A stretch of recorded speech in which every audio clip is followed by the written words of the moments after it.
Bismillah, alhamdulillah, wassalatu wassalamu ala rasulillah sayyidina wa maulana Muhammad ibn Abdullah wa ala alihi wa sahbihi wa mawalah.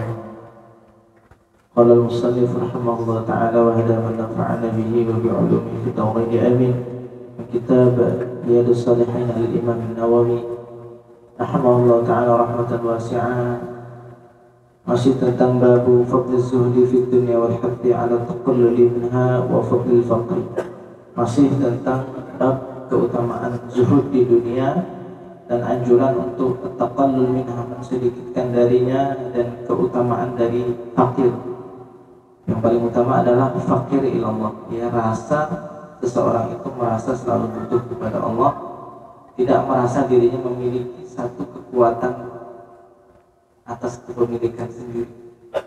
Jadi makna dari fakir yang sebenarnya adalah saat ketika seseorang merasa betul di titik nol, merasa dirinya tidak memiliki apapun, kekuatan apapun, pengetahuan apapun, daya upaya, kecuali itu adalah murni dari Allah Subhanahu wa ta'ala. Maka itu adalah hakikat daripada al-fakir yang sebenar-benarnya di sisi Allah Subhanahu wa ta'ala. Wa an Abi Hurairah radhiyallahu anhu, diriwayatkan dari Abu Hurairah radhiyallahu anhu, mudah-mudahan Allah meridhoinya, an Rasulillah sallallahu alaihi wasallam, dari baginda Rasulullah sallallahu alaihi wasallam, qala, beliau sallallahu alaihi wasallam bersabda, "Lau kana li mithlu Uhudin dhahaban," seandainya saya memiliki emas seperti gunung Uhud, yang umrah, yang pernah haji tahu lah betapa besarnya bukit Uhud. Kalau seseorang memiliki kekayaan bukit Uhud itu adalah emas, maka mungkin bisa dikatakan orang ini orang paling kaya. Satu bukit emas. Rasulullah itu ditawarkan seluruh isi langit bumi itu adalah di dalam genggaman. Pernah Rasul itu sedang tidur, disodorin kunci dunia diberikan, tapi beliau SAW dengan kondisi tangan seperti itu tidak menerima. Beliau ini andai-andai dari baginda Nabi SAW, bukan berarti andai-andai yang apa ya, tapi untuk memberi pelajaran kepada umat. Seandainya saya memiliki satu bukit Uhud itu seperti emas, lasarrani alla tamurra alayya thalathu layalin wa indi minhu syai'. Niscaya saya akan membuat senang, yang akan membuat senang itu apa? Bahwa kepemilikan itu tidak sampai 3 hari dalam genggaman. Kalau aku punya emas besar bukit Uhud, saya tidak akan saya biarin ini 3 hari dalam genggaman. Illa syai'un arsadahu lidainin, kecuali sesuatu yang saya simpan. Apa yang saya simpan? Untuk hutang. Ini bagi Nabi SAW, tidak sanggup kita nirunya, tidak sanggup. Sanggup niru kayak ini. A'la darajat zuhud, bagi Rasulullah SAW itu derajat zuhud tertinggi. Jadi kalau beliau seandainya punya emas sebesar bukit Uhud, beliau tidak akan membiarkan itu dalam kepemilikannya selama 3 hari, kecuali beberapa yang ia simpan untuk membayar hutang atau menunggu jatuh tempo hutang itu datang. Illa syai'un arsadahu lidain, kecuali sesuatu yang memang sudah disiapkan untuk berhutang. Dan dalam satu hadis, anta saddaqa wa anta sahih, bersedekah dalam kondisi kita sedang butuh dan saat kita sedang sehat. Sahih itu kita sedang sehat baru sedekah. Kalau saat sakit-sakitan sedekah, memang kita sudah ingat ini bakal mati baru kita berikan. Pas lagi sehat, pas kita lagi butuh dengan apa yang kita nak berikan, itulah seabdal-abdal dari makna sedekah. Wa anna sallallahu alaihi wasallam kana fi a'la darajati zuhdi fid dunya, sesungguhnya Nabi Muhammad sallallahu alaihi wasallam adalah pemilik dari derajat zuhud tertinggi di dunia. Bihaitsu, sekiranya, innahu la yuhibbu an yabqa bi yadi syai', bahwa Nabi tidak suka ada tersisa di tangan baginda sallallahu alaihi wasallam li infaqihi fi man yastahiqu, untuk diinfakkan kepada siapa yang berhak. Ini baginda sallallahu alaihi wasallam. Wa anhu qala, dan kenapa untuk hutang? Karena hutang itu perihal masalah haknya manusia. Ya, masalah hutang itu perihal masalah hak manusia. Kalau pemberian juga sama halnya dengan manusia. Kalau hutang juga dengan manusia. Sehingga kalau memang kita harus menyimpan simpanan untuk melunasi seluruh hutang itu. Karena dengan masyhur satu hadis yang dimana baginda Rasulullah SAW tidak mau menyolati seseorang yang ketika meninggal dia punya hutang yang belum dibayar. Ketika Rasul tanya, punya hutang kan? Ya punya. Dalam saya tidak mau menyalahkan kalian hanya. Baginda Rasulullah SAW. Akhirnya ada seorang sahabat namanya Ubay bin Ka'ab. Dia merasa sedih dengan itu, kalimat itu. Berapa hutang? Hutangnya 4 dinar. Ya sudahlah, biar saya bayarkan. Lalu kata Rasul, betul kamu mau bayar? Ya betul ya Rasul. Besoknya ditanya lagi setelah dikubur hari ini, besok itu, sudah kau bayar wahai Ubay? Belum ya Rasulullah, baru kemarin meninggal. Di hari keesokannya ditanya lagi, sudah bayar Ubay? Sudah ya Rasulullah. Al-an, sekarang engkau telah membuat kulitnya terlepas dari hangat panas.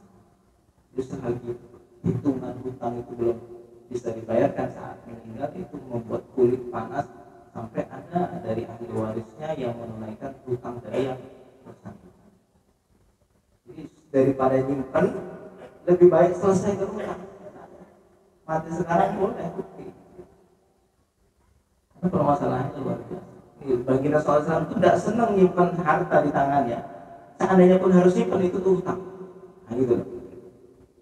Artinya ada alasan untuk nyimpen, tapi untuk bayar hutang. Wa anhu qala, yang diriwayatkan dari Abu Hurairah radhiyallahu anhu qala Rasulullah sallallahu alaihi wasallam, Rasul sallallahu alaihi wasallam bersabda, "Unzuru ila man asfala minkum." Lihatlah kepada orang yang di bawah kalian, wala tanzuru ila man fawqakum, dan jangan memandang kepada orang yang di atas kalian. Fa wajdaru alla tasdaru ni'matullah alaikum, maka itu lebih pantas untuk supaya kalian jangan meremehkan nikmat Allah yang Allah berikan kepada kalian. Ya. Karena kalau kita melihat perkara duniawi, melihat orang di atas, pasti kita tidak akan bisa mensyukuri apa yang kita punya. Apapun lah itu, cobalah kita perhatikan. Coba malam hari ini kita selama ini tahulah ilmu, paling malam sama-sama kita praktekkan dalam diri kita. Ini kita mendengar hadis Nabi SAW. Anggap saja ini dengar langsung dari Nabi SAW. Beliau memberikan nasihat dalam perkara duniawi, jangan melihat ke atas. Kesehatan yang kita punya, alhamdulillah, walaupun sakit-sakitan begini, tetangga sebelah sakitnya lebih parah. Hingga rasa sakit yang dirasakan lebih kita syukuri. Harta yang kita punya sekarang begini, kita lihat orang yang lebih susah dari kita. Makanya nasihat dari Nabi Muhammad SAW. Wa fil hadis, dan pada satu hadis, rahimallahu 'abdan nazara fi dunyahu liman huwa dunahu fa hamidallah wa syakarahu. Mudah-mudahan Allah merahmati seorang hamba yang memandang pada perkara dunianya kepada yang di bawahnya. Usahanya, yang melihat usahanya segini, jangan melihat orang yang usahanya lebih besar. Pandangan itu akan menjadikan kita lupa bersyukur.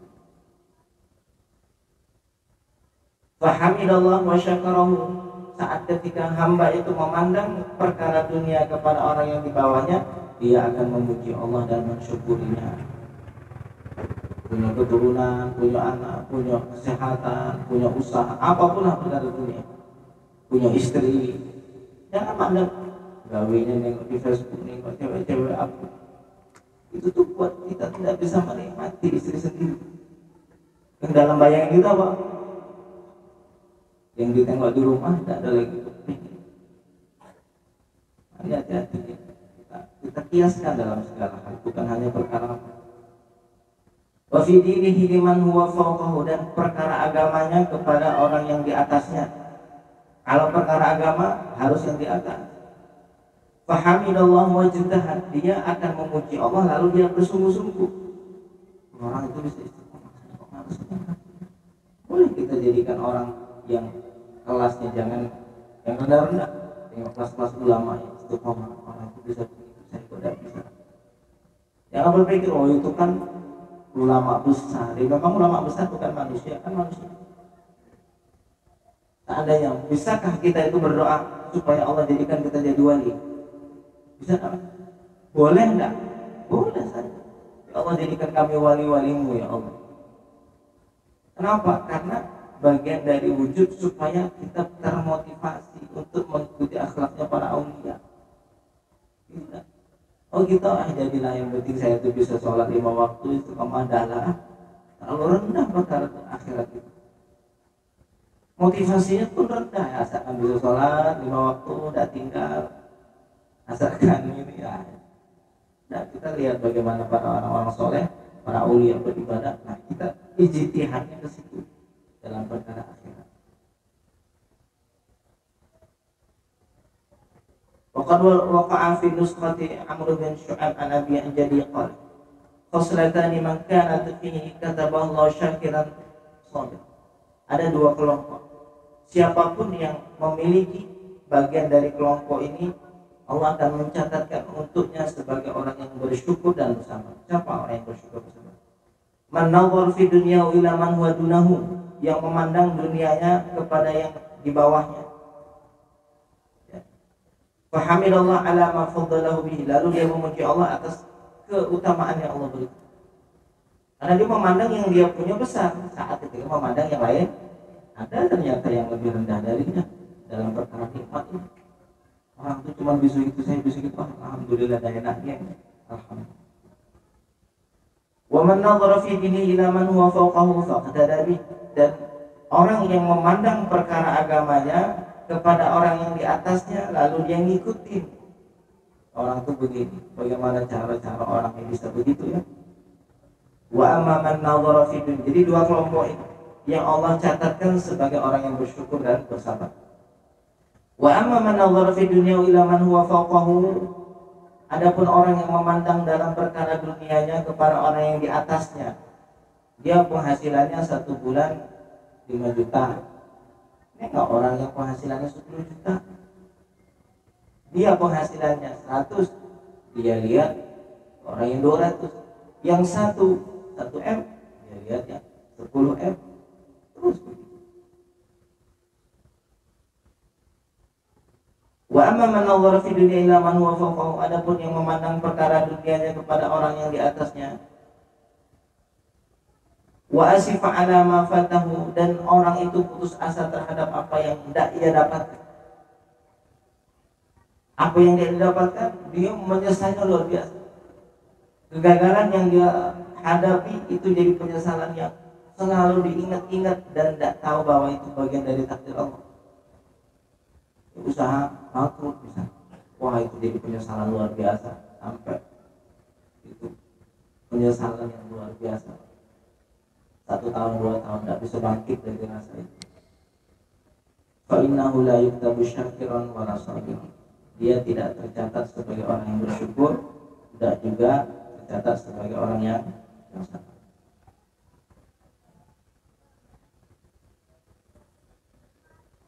Wa fi riwayat al-Bukhari, pada satu riwayat Bukhari, idza nadhara ahadukum ila man fuddila alaihi fil mal wal khalqi falyanzur ila man huwa asfala minhu. Apabila salah satu dari kalian memandang kepada orang yang diberikan keutamaan dalam hartanya dan pada wujud ciptaannya, maka hendak itu dia memandang orang yang di bawah. Dalam perkara duniawi, lihatlah kepada yang di bawah. Qala ba'du salaf, sebagian orang salaf berkata, sahabtul aghniya fa kuntu la azalu fi huzni. Sebagian orang salaf berkata, saya bersahabat dengan orang-orang kaya, saya senantiasa dalam kesedihan. Kenapa sedih? Aradarun wasi'atan wadabatan farihatan wala indi syai' min dzalik. Saya melihat rumah luas, kendaraan yang bagus, saya tidak punya apa-apa. Saat saya musahabah dekat dengan orang kaya, saya melihat rumah besar, kendaraan bagus, saya sedih. Sebagian salaf berkata, fasahabtul fuqara fastarah, lalu saya bersahabat dengan orang fakir, hati saya tenang. Apa? Ada orang yang lebih susah dari saya. Jadi kalau kita berkawan sama orang yang lebih susah sama kita merasa masih sedikit beruntung dengan kondisi ini. Istilahnya ini obat, Pak. Bukan berarti kita harus bersahabat dengan begini kelompok tertentu, itu tidak. Jadi ada satu didikan rohani bagaimana kita bisa bersyukur dengan kondisi yang Allah takdirkan kepada kita.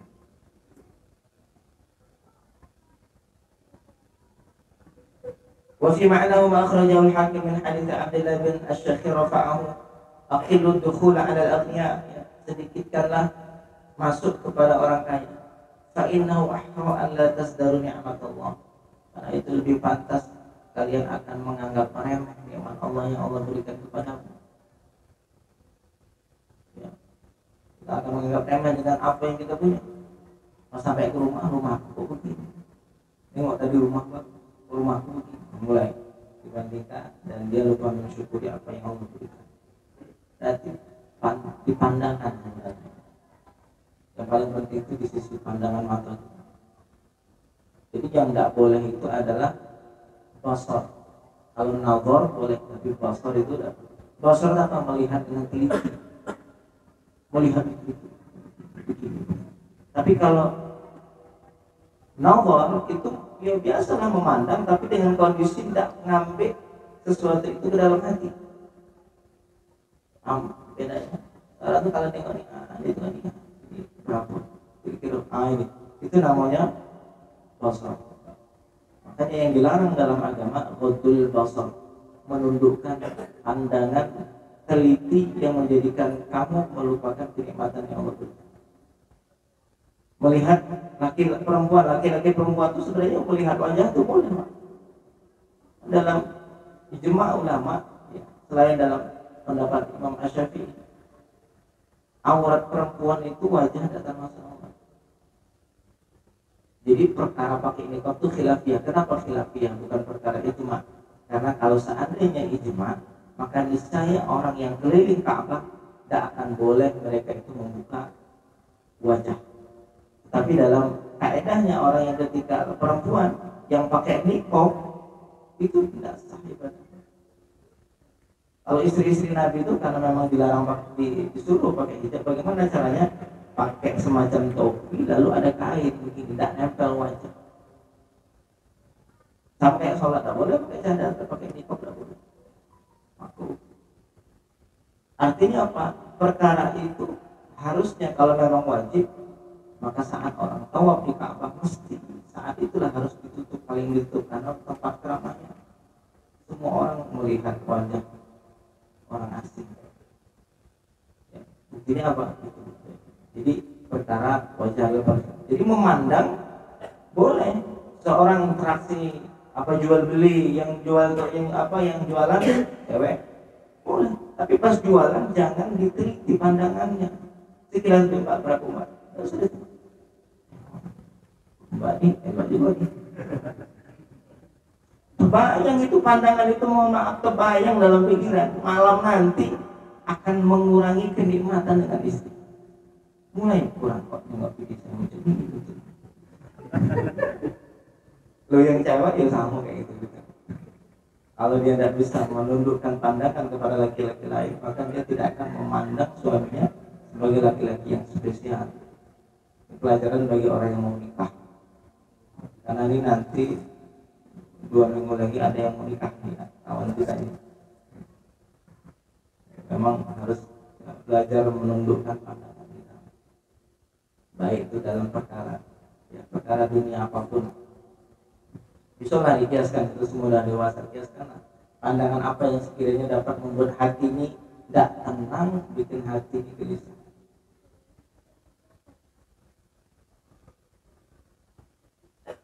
Wa anhu, dan darinya Abu Hurairah radhiyallahu taala anhu, ani Nabi sallallahu alaihi wasallam, dari baginda sallallahu alaihi wasallam, ta'isa 'abdud dinar wa dirham wal qatifah wal khamisah. Binasalah hamba dinar, hamba dirham, dan hamba pakaian-pakaian mewah. Apa arti hamba itu? Hamba itu adalah seseorang yang akan selalu tunduk. Jadi kalau dikatakan seorang itu hamba dinar, artinya orang yang selalu menundukkan pikiran hatinya hanya kepada dinar. Kalau kita mengatakan seorang ini hamba dunia, bisa jadi hamba dunia saat ketika bayangan kita cuma bagaimana kita mencari keuntungan dunia. Introspeksilah pada diri kita. Apa yang membuat hati kita ini lantas sulit khusyuk dalam ibadah? Oh, pikiran ini, oh ternyata kita adalah hamba dari apa yang kita tuju. Ya. Jadi kata Ibnu Athaillah, anta abdun fima anta lahu tami'un. Kamu akan jadi hamba terhadap apa yang jadi perkara yang tamak. Kamu tamak terhadap apa, kau adalah hamba. Tamak terhadap dunia, kau jadi hamba. Tamak kepada wanita, kau akan jadi hamba wanita. Tamak kepada kekuasaan, kau adalah hamba kekuasaan. Ya, kenapa? Karena orang ketika sudah tamak, pikirannya akan ke situ, akan dihambakan, dihinakan dengan sesuatu yang tidak coba. Gitu. Makanya kepada siapa kita akan tamak? Kalau cuma tamaknya ke Allah, kita akan jadi hamba Allah. Bagaimana kita mencari ampunan, bagaimana kita mencari kasih sayang Allah, bagaimana mencari ridha Allah. Gitu kan? Ya, kita pikir-pikir bareng-bareng. Apa yang jadi keinginan kuat saat ini dalam diri kita? Apa coba? Ketika yang jadi ketamakan kita adalah ridha Allah, kita akan jadi hamba Allah. Kita akan berusaha mencari ridha Allah. Salat, bagaimana caranya salat saya benar? Pasti gitu orang kalau tamak kepada Allah.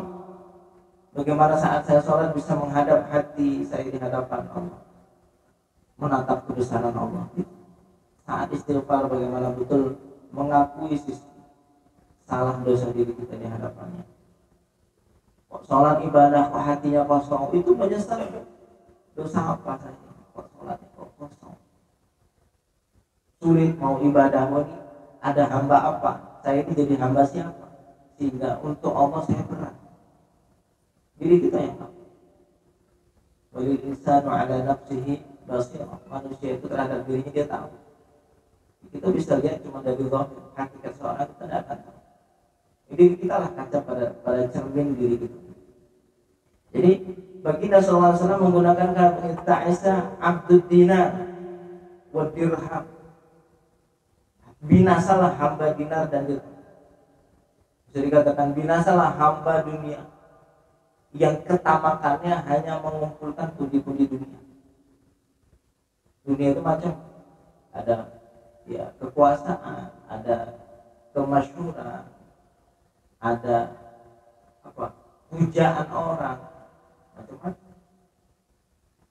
In utiya min harabi, kalau dia diberi, saat dia pinta lalu diberikan Allah, dia ridha. Wa illam yu'ta lam yarda, kalau dia tidak dikasih tidak ridha. Dampaknya kan begitu. Dia doa kepada Allah dikabulkan, doa tidak dikabulkan belum sebenarnya, atau bahkan sudah dikabulkan sama Allah tapi tidak paham. Dengan kadang Allah itu memberi dengan tidak memberi, itulah pemberiannya. Terkadang begitu Pak, karena kita ini yang kurang paham manusia. Pemberian Allah itu kadang-kadang dengan tidak memberi, itulah pemberian.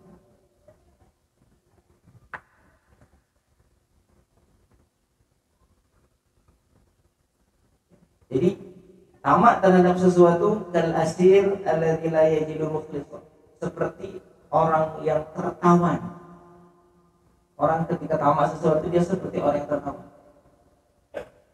Ya, ditawan, terkunci dengan apa yang menjadikan dirinya tamak kepada itu. Tidak akan bisa tidur membayangkan apa yang menjadi keinginan. Tidak. Renungkan ya, nasihat bagi Rasulullah SAW. Tidak imma izar wa imma kisa pada rawatuha fi a'naqin. Sungguh saya melihat 70 ahli sufah. Ahli sufah adalah orang-orang yang diopeni baginda Nabi SAW, diopeni, diasuh dari para sahabat yang tidak punya tempat tinggal, sahabat yang tidak punya pekerjaan, orang yang hidupnya sendiri, du'afa, diopeni sama Nabi, diasuh dalam asuhan beliau SAW. Hidupnya di emperan sekitar belakang masjid Nabawi. Tinggal ada 300 orang, dikasih makan sama Nabi, diopeni sama Nabi. Termasuk Abu Hurairah yang meriwayatkan hadis ini. Dan beliau Abu Hurairah mengatakan, saya melihat 70 ahli sufa. 70 ini bukan berarti 70 orang. Dalam istilah orang Arab, mereka menggunakan kalimat banyak itu dengan 70. Kalau bahasa kita berapa? Pokoknya banyak. Kalau orang Arab tak gitu, tapi sebanyak 70. Terus pokoknya banyak. Artinya apa? Saya melihat banyak dari ahli sufa, kata Abu Hurairah. Tidak ada dari mereka laki-laki kecuali hanya punya izar atau kisah, sesuatu yang menutupi bagian bawah.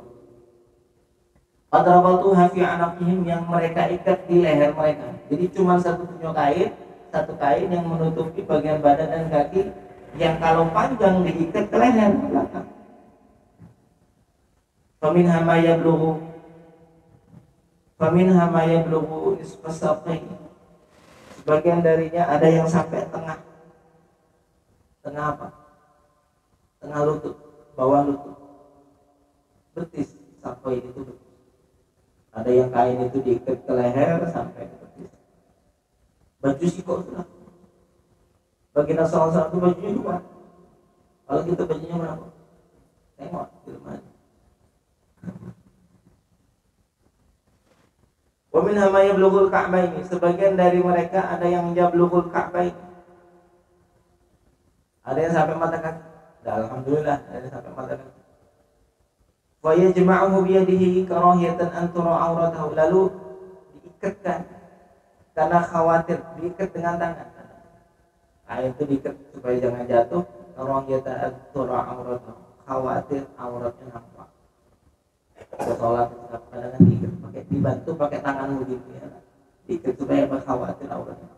Bajunya sikot-sikot tulah. Artinya apa? Seenak-enak orang dulu zaman sahabat, tidak sesulit-sulit orang zaman kita sekarang. Zaman sahabat awal, ya, karena di zaman Sayyidina Umar sahabat sudah menunjukkan apa kemudahan dari sisi makanan, dari sisi dakwah dan lain-lain. Wa anhu qala, dan dari Abu Hurairah radhiyallahu anhu, qala Rasulullah sallallahu alaihi wasallam, Rasul sallallahu alaihi wasallam bersabda, ad-dunya sijnul mu'min wa jannatul kafir. Dunia itu adalah sijnul mu'min, adalah penjaranya orang beriman, wa jannatul kafir, dan surganya orang kafir. Di dunia itu penjara orang beriman. Kenapa? Wa asyara ba'dhum, sebagian dari mereka mengisyaratkan ila annahu ala haqiqati, bahwa itu hakikat, bahwa dunia ini adalah penjaranya orang beriman. Penjara itu adalah ikatan. Wa anal mu'min lima alaihi fid dunya min at-takallim wa tawalil mihan wal mukabadat bil umum wal ghumum wal asqam wa ghairi dzalika fi sijni. Sesungguhnya orang beriman, apa yang dia dapatkan di dunia dari beban-beban syariat, subuh-subuh harus bangun sholat, puasa Ramadan sebulan penuh harus nahan lapar, beban, ikatan. Wa tawalil mihan, dan ujian yang terus-menerus datang. Jadi tidak orang beriman itu satu, dia akan selalu dihadapkan dengan ujian. Kata Ibnu Athaillah, hati-hati kalau kita ibadahnya kurang tapi ujian tidak ada, bisa jadi itu adalah istidraj dari Tuhan. Kata Ibnu Athaillah, ujian itu a'yadul muridin, ya. Hari lebarannya murid, as-suluk as-salik ilallah, yang peneliti jalan kepada Allah adalah ujian. Saat datang ujian dia kayak menyambut seperti datangnya lebaran. Marhaban bil a'yad, selamat datang hari lebaran. Saat datang ujian. Berarti kalau kita di posisi itu pun belum, saat datang ujian gitu kan, dan kita berharap untuk lepas darinya, berarti untuk jadi murid pun itu belum layak. Kelasnya muridnya ahli tasawuf itu, ketika datang ujian dia menyambutnya dengan marhaban. Jadi kita ini muridnya belum, Pak. Ya, kita ini muridnya belum. Kami dengar para masyayikh mengatakan, kami yang baru berada di awal jalan. Lalu kita melihatnya orang-orang sudah sampai kepada Allah, tapi menganggap diri mereka adalah orang yang baru di pangkal jalan menuju Allah, masih baru melangkah-langkah pertama dalam perjalanan menuju Allah. diakui sebagai murid itu memang berat, sebagai salik itu berat.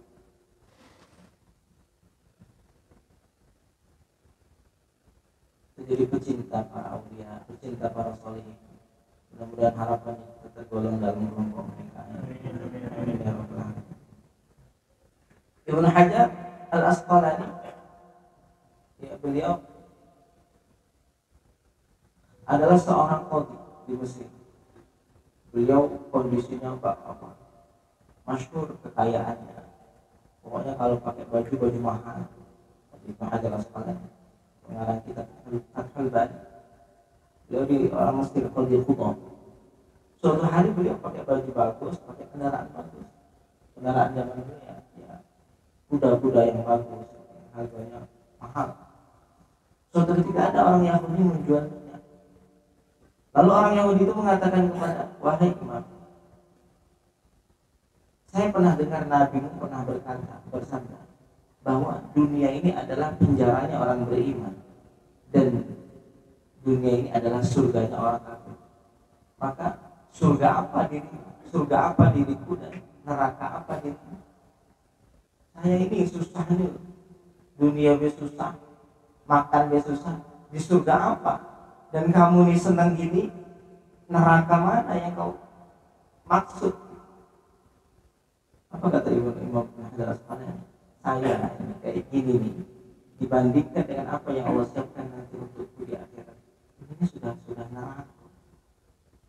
Dunia ini sesenang apapun saya menikmatinya, ini ibaratkan neraka. Bagi apa? Bagi kenikmatan yang telah Allah siapkan untuk diriku. Dan kamu, sesusah kamu kayak gitu, dibandingin dengan neraka nanti, kamu dah enaknya ini. Kalau itu, taubat akhirnya kepada Allah di hadapan Imam Ibnu Hajar Al-Asqalani. Taubat kepada Allah, masuk Islam.